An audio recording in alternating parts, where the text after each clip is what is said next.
কি দুধ বের বের করা শেষ? এইগুলো পরিষ্কার করা হয়ে গেলে তারপর শেষ হবে।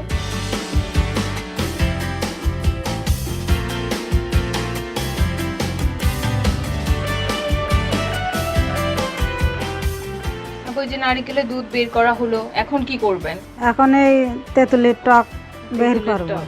এই যে দর্শক, এই যে এই তেঁতুলের টক এখন বের করা হবে, যা আপু আগে থেকে সিদ্ধ করে হ্যাঁ, রেখেছিলেন। সিদ্ধ করে রাখেছি আচ্ছা, যাতে চলেন। আমার কাজটা সহজ হয়। হুম।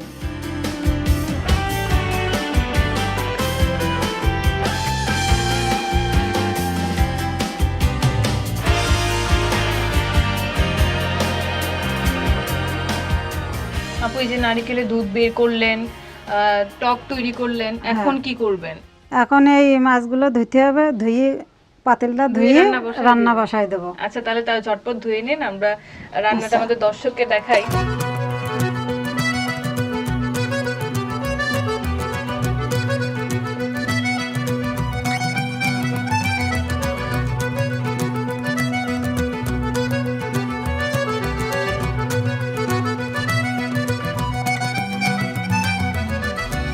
এখন কি করবেন এখানে?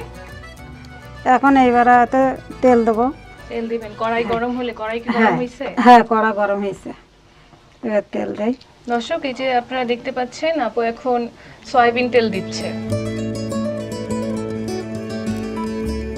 এবারে পেঁয়াজ। এবার দিচ্ছে পেঁয়াজ কুচি, আর হচ্ছে পেঁয়াজ হালকা একটু পেঁয়াজ বাটা, তাই না? হ্যাঁ এটা কি এই যে সম্পূর্ণ পেঁয়াজ বাটা দিয়ে বা সম্পূর্ণ পেঁয়াজ কুচি দিয়ে করা যাবে না? হ্যাঁ, পেঁয়াজ কুচি দিয়ে করা যায়, বাটা দিয়ে করা যায়। বাটাটা দিলে ঝোলটা ঘন হয়, সুন্দর হয়। আচ্ছা।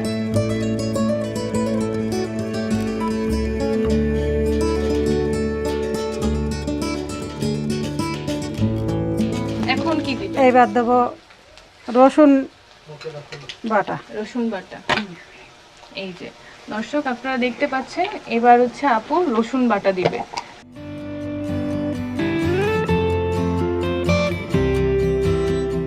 এখন কি দিচ্ছেন? এখন একটু দিচ্ছি আদা।